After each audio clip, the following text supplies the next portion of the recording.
Morning, কেমন আছেন সবাই? শুভ কাবেরীর নতুন আরো একটি ভ্লগে আপনাদের স্বাগত জানাই। আজ সোমবার, এখন বাজে ওই সকাল 9টার মতো। আজ আবার মিস্ত্রি এসেছে, ঘরের কাজ করছে এখন। আজও ভেবেছিলাম যে ওনারা আর আসবে না হয়তো, তারপর দেখলাম যে 7:30টার দিকে দুজনে এলো, একটা মিস্ত্রি একটা লেবার। তো ওনাদের চা বিস্কুট দেয়া হয়ে গেছে, আমিও একটু চা খেলাম। ঘরের কাজকর্ম সব সারা হয়ে গেছে। আজকে ওনাদের আলুর দম মুড়ি টিফিন দেব। আগে আলুটা কেটে সিদ্ধ বসিয়ে দিই, তারপর বাকি কাজগুলো সব করব। গতকাল বিকালের দিকে আমাদের নতুন গ্যাস সিলিন্ডারটাও দিয়ে গিয়েছিল। এই যে নতুন গ্যাস সিলিন্ডার, নতুন ওভেন। আজ থেকে আমার নতুন গ্যাসে রান্না বান্না শুরু হলো। সকালে চা দিয়েই উদ্বোধন হয়েছে। দাঁড়ান, আগে আলুটাকে সিদ্ধ বসিয়ে দিই। মিস্ত্রিরা প্রায় 3-4 দিন হলো কাজে আসেনি। আজ যে আসবে তাও তো জানতাম না। না হলে গতকাল রাতে একটু মটর বা ছোলা কিছু একটা ভিজিয়ে রাখলে ভালো হতো। এমনটা অনেকবারই হয়েছে যে মটর ভিজিয়ে রেখেছি রাত্রেবেলা, সকালে টিফিনে ঘুগনি মুড়ি দেবো বলে, কিন্তু পরের দিন আর ওনারা এসে পৌঁছায় না। এইরকম প্রায় 2-3 বার হয়েছে। তাই গতকাল রাতেও মটর ভিজায়নি। এনারা এখন আসবে কি না আসবে তার তো কোনো ঠিক নেই। ওনাদের ইচ্ছা হলে ওনারা আসবে, না হলে আসবে না। ও ঠিক আছে,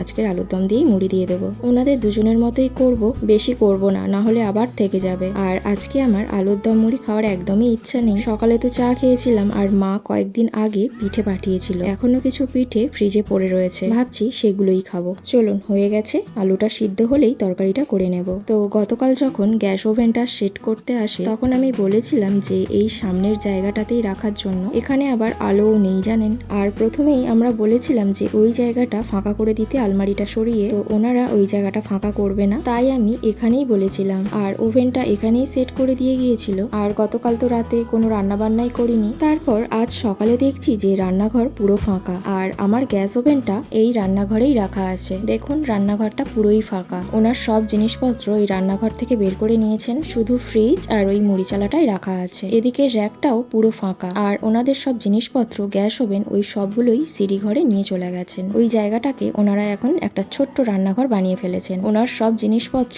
ওখানেই আছে। আমার থেকে ওনার রান্নাঘরের জিনিসপত্র তো বেশি, তাই কোথায় রাখবেন না রাখবেন সেই জন্যই আমি বলেছিলাম যে আমার ঘরের সামনের দাওয়াটাতেই আমার গ্যাস ওভেনটা রাখবো। আর আমাদের রান্নাঘরটা তো খুব একটা বড় নয়, সরু মতো, তাই দুটোই গ্যাস ওভেন এখানে রাখতে গেলে জায়গা একদমই থাকবে না। শুধু গ্যাস ওভেন রাখলে তো হবে না, টুকটাক তো কিছু বাসনও রাখতে হবে আমাকে। যাই হোক, চলুন, আলুর দমটা প্রায় হয়েই এসেছে, আর 10টাও প্রায় বাজতে যায়। মিস্ত্রিদের টিফিনটাও এবারে দিয়ে দেবো।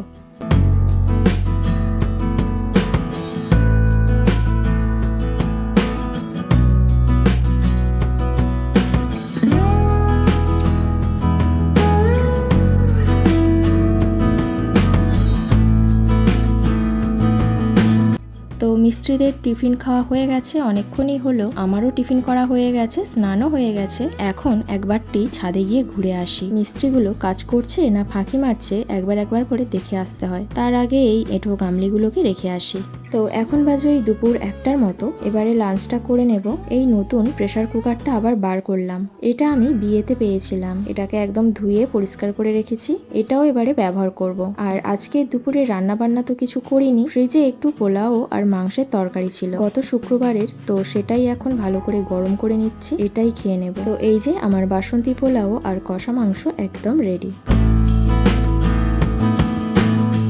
তো এখন বাজে ওই বিকাল 5:30টার মতো। এখন একটু ছাদে এলাম। দুপুর থেকে এক টানা বেশ ভালোই বৃষ্টি পড়ছিল, তবে এখন আর বৃষ্টি পড়ছে না, তাই একটু এলাম। আর এখন ওয়েদারটাও না বেশ ভালো লাগছে। আর আজকের আমার ঘরের কাজ বলতে এই যে দুদিকে শুধু 10টা করে এই ইট গেঁথেছে। আজ শুধু এতটুকুই কাজ হয়েছে। আমি ভেবেছিলাম যে এই দুর্গাপুজোর আগেই ঘরটা কমপ্লিট করে নেব, কিন্তু এনাদের কাজের গতি যা, এবছর কেন আগামী 2 বছর দুর্গাপুজোর আগেও আমার ঘরটা মনে হচ্ছে আর কমপ্লিট করতে পারবো না।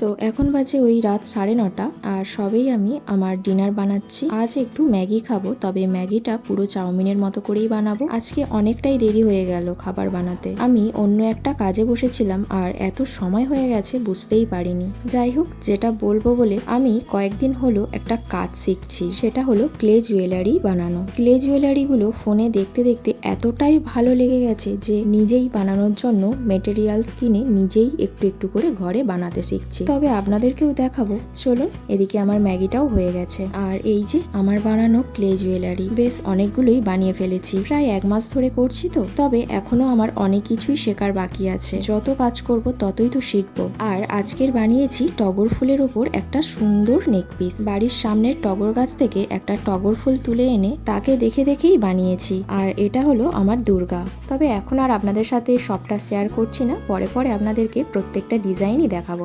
যাই হোক, চলুন তবে আজকের ভিডিওটা তাহলে এখানেই শেষ করছি। আপনারা সবাই ভালো থাকবেন, সুস্থ থাকবেন। দেখা হচ্ছে আবার খুব তাড়াতাড়ি পরের একটি ভিডিওতে। আর ভিডিওটি ভালো লাগলে একটা লাইক, কমেন্ট, শেয়ার করবেন। আর চ্যানেলটি সাবস্ক্রাইব করে আমার পাশে থাকবেন। সকলে সুস্থ থাকবেন, ভালো থাকবেন। দেখা হচ্ছে আবার পরের ভিডিওতে।